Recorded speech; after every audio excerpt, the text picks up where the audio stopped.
কসাই ভাইরা রুহটা যাতে তাড়াতাড়ি বের হয়ে যায়, প্রাণটা যাতে তাড়াতাড়ি বের হয়ে যায়, জবাইয়ের পরে আবার ছোট ছুরি দিয়ে স্পাইনাল কর্ডে খোঁচা মারতে থাকে। এটা কিন্তু ঠিক না। এতে করে যেটা হয়, এটা স্বাভাবিক মৃত্যু হয় না, বরং অপমৃত্যু হয়ে থাকে। হিন্দুদের মন্দিরের সামনে কুরবানির গরু জবাই করে, এটা ঠিক না। কারণ আমরা জানি যে ওরা এই গরুর পূজা করে থাকে।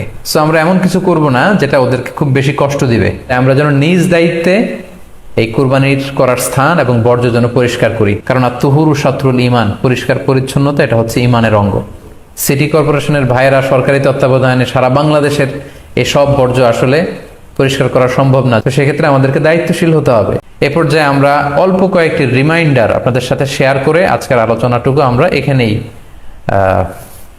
জবনিকা টানবো, এখানে আমরা আলোচনাটি শেষ করবো ইনশাআল্লাহ।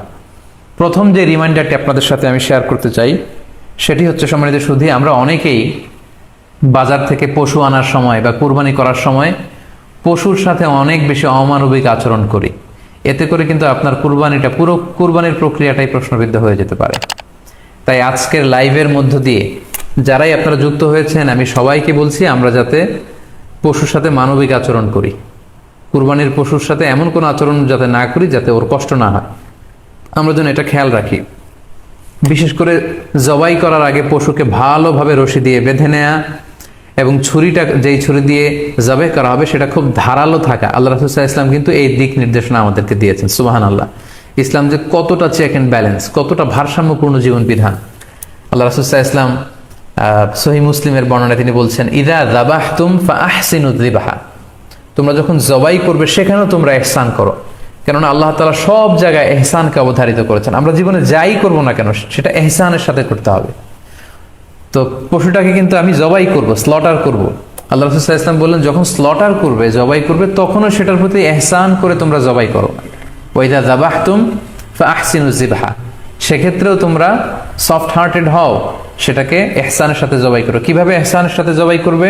ওয়ালিউহিদ্দা আহাদুকুম শাফরাতাহু ওয়ালিউরিহ যাবিহাতাহু, তোমরা তোমাদের ছুরিটা খুব বেশি করে ধারালো করে নাও, যাতে করে খুব স্মুথলি স্লটারিংটা হয়ে যায়, খুব স্মুথলি কুরবানিটা তাড়াতাড়ি হয়ে যায়, যাতে প্রাণীটার কষ্ট না হয়।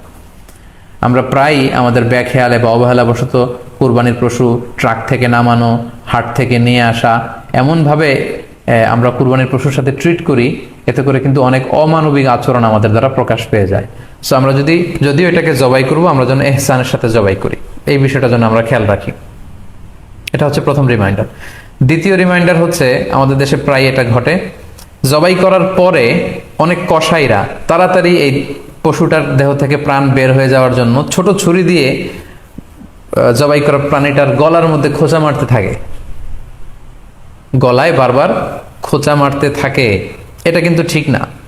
স্পাইনাল কর্ডে যদি আপনি জবাই করার পরে বারবার খোঁচা মারেন, তাহলে কিন্তু এই প্রাণীটার অপমৃত্যু হতে পারে। অর্থাৎ এটা স্বাভাবিক কোনো মৃত্যু নয়।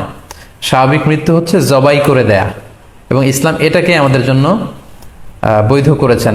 আমরা জানি যে পাশ্চাত্যে গরুর মাথায় বুলেট মারা হয়, অথবা ইলেকট্রিক্যাল শক দিয়ে ওটাকে হত্যা করা হয়, অথবা ভারী কোনো লোহার হাতুড়ি দিয়ে গরুর মাথায় আঘাত করে সেটাকে মারা হয়। কিন্তু ইসলাম এগুলোকে নিষেধ করেছে। ইসলামের বিধান হচ্ছে স্লটারিং করা, আপনি জবাই করে দিবেন। সেক্ষেত্রে আমার মনে হয় 10 থেকে 15 মিনিট যদি আমরা একটু ওয়েট করি, গরুর দেহ থেকে সবগুলো রক্ত কিন্তু বের হয়ে যাবে, ফলে এটার গোশতটা উপাদেয় হবে আমাদের জন্য। কিন্তু আমরা যদি তাড়াহুড়ো করে, বিশেষ করে অনেক কসাই ভাইরা রুহটা যাতে তাড়াতাড়ি বের হয়ে যায়, প্রাণটা যাতে তাড়াতাড়ি বের হয়ে যায়, জবাইয়ের পরে আবার ছোট ছুরি দিয়ে স্পাইনাল কর্ডে খোঁচা মারতে থাকে, এটা কিন্তু ঠিক না। এতে করে যেটা হয়, এটা স্বাভাবিক মৃত্যু হয় না, বরং অপমৃত্যু হয়ে থাকে। আমরা যখন কুরবানি করি তখন প্রাণীটার শ্বাসনালী এবং কণ্ঠনালী কেটে যায়, এবং তারপরে রক্তনালী, যেটাকে ইংরেজিতে বলে জুগুলার ভেইন, এই জুগুলার ভেইনটা যখন কেটে যায় তখন কিন্তু প্রাণীটা আর ব্যথা পায় না। গবেষণায় দেখা গিয়েছে যে যদি আমরা দেখি যে প্রাণীটা খুব ছটফট করে, লাফালাফি করে, কিন্তু আসলে সে ব্যথা পায় না। জুগুলার ভেইন যখন কেটে ফেলে তখন ব্রেইন তাকে স্পাইনাল কর্ডের মাধ্যমে হার্টে সিগন্যাল দেয় আরো বেশি পাম্প করার জন্য, আরো বেশি রক্ত পাঠানোর জন্য। ফলে দেহের সবগুলো রক্ত গলার ওই কাটা জায়গা দিয়ে কিন্তু বের হয়ে যায়। কিন্তু ওই মুহূর্তে আপনি যখন ছোট ছুরি নিয়ে এটার স্পাইনাল কর্ডে খোঁচাখুচি করতে শুরু করেন, তখন কিন্তু এটার অপমৃত্যু ঘটে, এটার স্ট্রোক হতে পারে, এটা হার্ট অ্যাটাক করে মারা যেতে পারে। তাহলে সেটা কিন্তু স্বাভাবিকভাবে জবাইয়ের মধ্যে দিয়ে মৃত্যুবরণ করলো না, বরং হার্ট অ্যাটাক করে বা স্ট্রোক করে সেটা মারা গেল। তখন কিন্তু আপনার কুরবানিটা প্রশ্নবিদ্ধ হয়ে যেতে পারে। তো তো এই জন্য আমি সকলের কাছে অনুরোধ করব, আপনারা তাড়াহুড়ো না করে 10 থেকে 15 মিনিট একটু ওয়েট করেন জবেহের পরে, এটাকে স্বাভাবিকভাবে, ন্যাচুরালি, প্রাকৃতিকভাবে এটা রুহুটা বের হতে দিন। তা না হলে আমাদের কুরবানি কিন্তু প্রশ্নবিদ্ধ হয়ে যেতে পারে। 3 নম্বর রিমাইন্ডার হচ্ছে, আমাদের বাংলাদেশের অনেক জেলায় আমরা হিন্দু মুসলমান একসাথে থাকি। আমার কাছে নিউজ এসেছে যে অনেক জায়গায় অনেকে হিন্দুদের মন্দিরের সামনে কুরবানির গরু জবাই করে। এটা ঠিক না, কারণ আমরা জানি যে ওরা এই গরুর পূজা করে থাকে। সো আমরা এমন কিছু করব না যেটা ওদেরকে খুব বেশি কষ্ট দিবে। সো অনেকে শুনেছি যে উস্কানিমূলকভাবে তারা একটু দেখিয়ে দিতে চায় বা তাদের উপর প্রতিশোধ নিতে চায়, এরকম করে অনেক সময় হিন্দুদের বিভিন্ন গ্রামে মন্দিরের সামনে এই কুরবানির ব্যবস্থাপনা করা হয়। আমি বলবো যে আমরা এটা যাতে না করি। আমরা হিন্দুদের যে উপাসনালয় আছে, আমাদের হিন্দু ভাইদের উপাসনালয়গুলোকে স্কিপ করে এমন জায়গায় কুরবানি করব যাতে করে তাদের এই দৃশ্য দেখা না লাগে এবং তাদের এবাদতগাহের সামনেও যাতে আমাদের এরকম পরিস্থিতি তৈরি করতে না হয়। আমরা যাতে সাম্প্রদায়িক সম্প্রীতি আমাদের আবাদতের মধ্য দিয়ে বজায় রাখতে পারি এবং কোনো ধরনের উস্কানিমূলক কর্মকাণ্ডে যেন আমরা কখনোই যুক্ত না হই।